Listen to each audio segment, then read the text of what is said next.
जय माता दी दोस्तों, कैसे हैं आप सब। चलिए शुरू करते हैं आज की कहानी। दोपहर का समय था। सावित्री जी के घर में आज अच्छी खासी चहल पहल थी, पर कुछ अच्छे के लिए नहीं, बल्कि घर की बहू ने बवाल खड़ा कर दिया था। इस कारण से सावित्री जी के परिवार वाले और नई बहू रोशनी के मायके वाले सब मौजूद थे। सबके सब सुलह कराने के लिए यहाँ आए थे। आखिर 5 महीने पहले आई बहू को अपनी अलग गृहस्थी बसानी है।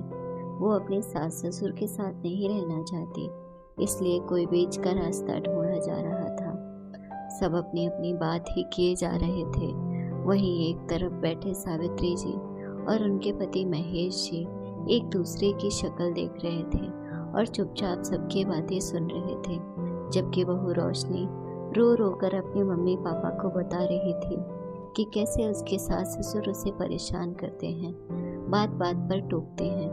बेटा नीलेश भी अपनी तरफ से बात कहने की कोशिश कर रहा था, लेकिन उसकी कोई सुन ही नहीं रहा था। भला ऐसे मामलों में लड़कों की कोई सुनी जाती है क्या। सावित्री जी आंखों में आंसू लिए सिर्फ अपने घर का तमाशा होते देख रही थी और साथ ही सोच रही थी कि कैसे उन्होंने ये घर बनाया था। सावित्री जी जब शादी होकर आई थी तब महेश जी की स्थिति भी अच्छी नहीं थी। घर में सास, 2 ननद सब थे और कमाने वाले सिर्फ महेश जी, और घर के नाम पर 2 टीन शेड के कमरे। एक में सास और ननद रहती थी तो दूसरे कमरे में महेश जी और सावित्री जी। उनका कमरा ही रसोई घर की तरह इस्तेमाल किया जाता था, लेकिन सावित्री जी के संस्कार ऐसे थे कि उन्होंने उन टीन शेड के कमरों को ही अपना महल समझा। हालांकि अरमान तो उनके भी बहुत थे, सिर पर ढंग की छत जरूर होगी, और इसके लिए उन्होंने महेश जी का पूरा साथ दिया। महेश जी की कमाई ज़्यादा तो नहीं थी, पर इतनी तो थी कि घर का खर्चा आराम से निकल जाता था और दोनों बहनों की पढ़ाई का खर्चा भी हो जाता था। पर उन दोनों की शादी भी करनी थी, इसके लिए कुछ सेविंग भी चाहिए थी। इसलिए सावित्री जी भी सिलाई का काम जानती थी, तो उन्होंने घर में ही लोगों के कपड़े सिलना शुरू कर दिए, पर अपनी जिम्मेदारी से भी कभी मुंह नहीं मोड़ा। यहाँ तक कि अपनी इच्छाओं को भी कहाँ दबा दिया उन्हें खुद पता नहीं चला। माँ की दवाई, दोनों बहनों की पढ़ाई, उनकी शादियाँ, नीलेश का जन्म, सब कुछ उन्हीं 2 टीन शेड के कमरों में हुआ। आधी उम्र निकल गई, लेकिन अपना घर बनाने का सपना सपना ही रह गया। नीलेश की पढ़ाई पर पूरा ध्यान देने के बाद दोनों पति पत्नी इतना तो बचत करने लगे कि कैसे भी करके इन 2 कमरों पर तो ढंग की छत बन ही जाए। पर फिर भी कभी बहनों के ससुराल में कोई काम आ जाता तो कभी बीमारी, पर फिर भी दोनों ने हिम्मत नहीं हारी। जैसे जैसे पैसे एकत्रित होते गए वैसे वैसे एक एक कमरे की छत बनती गई, और फाइनली नीलेश की पढ़ाई पूरी होने तक मकान अपने पूरे नक्शे पर आ चुका था। एक एक कमरे करके पूरा घर तैयार हो चुका था। आज घर में 2 कमरे, एक हॉल, किचन, सब कुछ था। नीलेश की पढ़ाई पूरी होने के बाद उसकी नौकरी लग गई। अब तो दोनों को लगा था कि उनकी मेहनत रंग ले आई, बस अब घर में बहू लाने की तैयारी होने लगी। आखिर इकलौता लड़का है, अपना खुद का घर है, अच्छी नौकरी करता है, इसलिए रोशनी का रिश्ता नीलेश के लिए खुद आगे से चल कर आया था। देखने में भी वो सबको भली लगी थी, इसलिए नीलेश की शादी रोशनी से पक्की कर दी। कुछ महीने बाद दोनों की शादी भी हो गई, लेकिन रोशनी को अपने सास ससुर के साथ रहना रास नहीं आया। आजकल की जनरेशन का परिवार से मतलब पति पत्नी और बच्चों से होता है। यही सोच रोशनी की भी थी। उसे सास ससुर के साथ रहना किसी बंदिश से कम नहीं लगता। सावित्री जी, महेश जी कुछ कहते तो उसे लगता कि ये मुझे टोक रहे हैं। घर के काम करने में उसे वैसे ही रोना आता था, जिसमें तो आधे से ज़्यादा काम तो सावित्री जी ही कर लेती थी। बाहर से सब्जी भाजी और सामान लाने का काम महेश जी कर लेते थे। कहीं आने जाने पर भी कोई रोक टोक नहीं थी। जब भी नीलेश और रोशनी कहीं घूमने जाते, सावित्री जी खुद अपने और महेश जी के लिए खाना बना लेती, पर रोशनी से कुछ ना कहती। पर फिर भी उसे समस्या थी। अब तो आए दिन वो नीलेश से झगड़ा करने लगी थी कि उसे अलग रहना है, अपनी अलग गृहस्थी बसानी है, उसे सास ससुर के साथ नहीं रहना है और ना ही उनकी सेवा करनी है। पर महेश हर बार समझा कर बात को टाल देता था, लेकिन अभी पिछले 2 महीने से तो वो बात बात पर बतंगड़ बनाने लगी थी। घर की सुख शांति पूरी तरह से भंग हो चुकी थी और आज सुबह बात कुछ भी नहीं थी। सुबह के 9 बज चुके थे पर रोशनी अभी तक कमरे से उठकर नहीं आई थी, जबकि नीलेश ऑफिस जा चुका था। सावित्री जी को लगा शायद बहू की तबीयत खराब हो गई, इसलिए वो उसके कमरे में बिना दस्तक दिए चली गई और वहां जाकर उससे पूछने लगी, क्या हुआ बहू, तुम उठी नहीं आज? क्या तुम्हारी तबीयत खराब है? बस रोशनी ने इसी बात को पकड़ लिया। आप मेरे कमरे में बिना पूछे कैसे आ गई? आपको इतनी भी तमीज नहीं कि बेटे बहू के कमरे में जाते हैं तो दरवाजा नॉक करना चाहिए।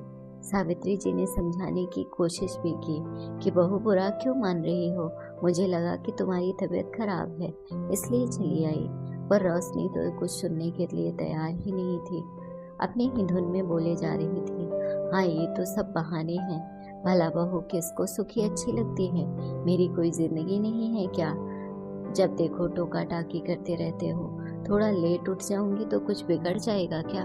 नहीं रहना मुझे आपके साथ। मेरे मम्मी पापा ने पता नहीं क्या देखकर आपके घर में शादी करवा दी, बिल्कुल आज़ादी ही नहीं है। मुझे इस घर में घुटन होती है, हर बात में टोका टाकी। सावित्री जी ने समझाने की खूब कोशिश की, पर रोशनी ने रो रो कर अपने मायके फोन लगा दिया और अब उसी की मीटिंग बैठी है। नीलेश को भी ऑफिस से फोन करके बुला लिया गया।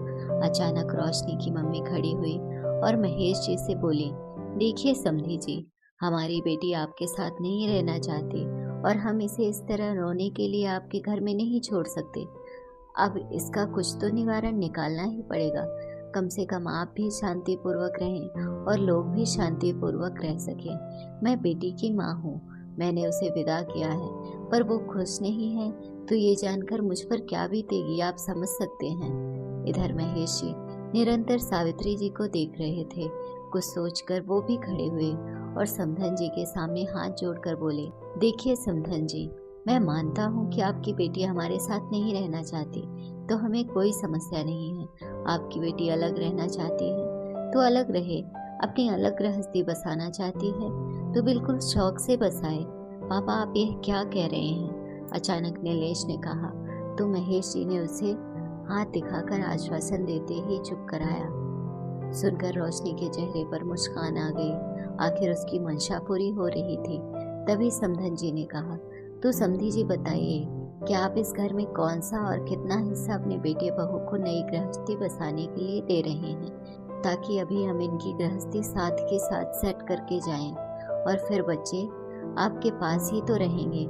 महेश जी पहले सावित्री जी की तरफ देखे और फिर समधन जी की तरफ देखते हुए बोले, देखिए समधन जी, मुझे कोई परेशानी नहीं है, आखिर मैं भी एक पिता हूँ। जैसे आपने अपनी बेटी विदा की है तो मैं भी अपने बेटे को विदा कर दूंगा, पर इस मकान में से हिस्सा नहीं होने दूंगा। महेश जी की बात सुनकर सब सत्ते में आ गए। आप ऐसा कैसे कर सकते हैं पापा जी, आखिर इस घर पर हमारा भी हक है। अचानक रोशनी ने कहा तो महेश जी ने उससे मुस्कुराते हुए कहा, देखो बहू, इस गलतफहमी में मत रहना, ये घर पूरी तरह से मेरा और सावित्री का है। हमने पाई पाई जोड़कर इसे खड़ा किया है, इसे बनाने के लिए अपनी अनगिनत इच्छाओं को मारा है। इसकी एक एक ईंट में हमारे खून पसीने की कमाई है। अगर तुम्हें अपनी अलग गृहस्थी बसाने का शौक है तो बेशक बसाओ, लेकिन अपने दम पर, ससुर के दम पर नहीं। और रही बात पास रहने की, तो समधन जी चिंता मत कीजिएगा, हमारे आसपास ही कहीं किराए का कमरा ढूंढ देता हूँ मैं, आपकी बेटी को कोई परेशानी नहीं होगी। महेश जी की बात सुनकर रोशनी की सिटी पिट्टी गुम हो गई। उसे इस तरह से जवाब की बिल्कुल उम्मीद नहीं थी। अब नए तरीके से गृहस्थी शुरू करना रोशनी के बस की बात नहीं थी।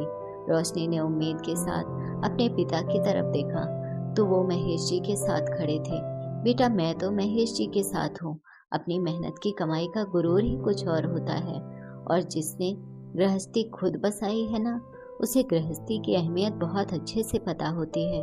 बसी बसाई चीज से हिस्सा मांग लेना तो बहुत आसान है। रोशनी को तो अभी भी यकीन नहीं हो रहा था कि ये क्या हो रहा है। उसने उम्मीद भरी नजरों से अपनी मम्मी की तरफ देखा। बेटा, मुझे भी लगता है कि तेरे पापा सही कह रहे हैं। जो इंसान अपने हाथों से तिनका तिनका जोड़कर अपनी गृहस्थी बसाता है ना, उसे अच्छे से पता होता है कि गृहस्थी की अहमियत क्या है। और फिर उस बसी हुई गृहस्थी को देखना कितने सुकून के पल होते हैं। मैं तुझसे ऐसे पल छीनना नहीं चाहती, पर तू फिक्र मत कर, मैं किराए के कमरे में भी तेरा सामान शिफ्ट करवा कर जाऊंगी। आखिर माँ हूं ना, मुझे अच्छे से पता है कि तुझे अकेले काम करने में परेशानी होती है। अब तो रोशनी से कुछ बोलते ही नहीं बन रहा था। आखिर जब रोशनी ने देखा कि उसके माता पिता भी उसके साथ नहीं हैं, तो आखिरकार थक हार कर रोशनी को उसी घर में रहना पड़ा। अभी भी कई बार अलग होने का कीड़ा कुलबुलाता रहता है, लेकिन जानती थी कि उसका साथ देने वाला कोई नहीं है, तो अपने आप ही रो धो कर रह जाती थी। अगर आपको कहानी अच्छी लगी हो तो अपने दोस्तों के साथ भी शेयर कीजिए और कमेंट में ज़रूर बताइए कि कैसी लगी ये कहानी। और हाँ, चैनल को सब्सक्राइब करना ना भूलें। धन्यवाद दोस्तों।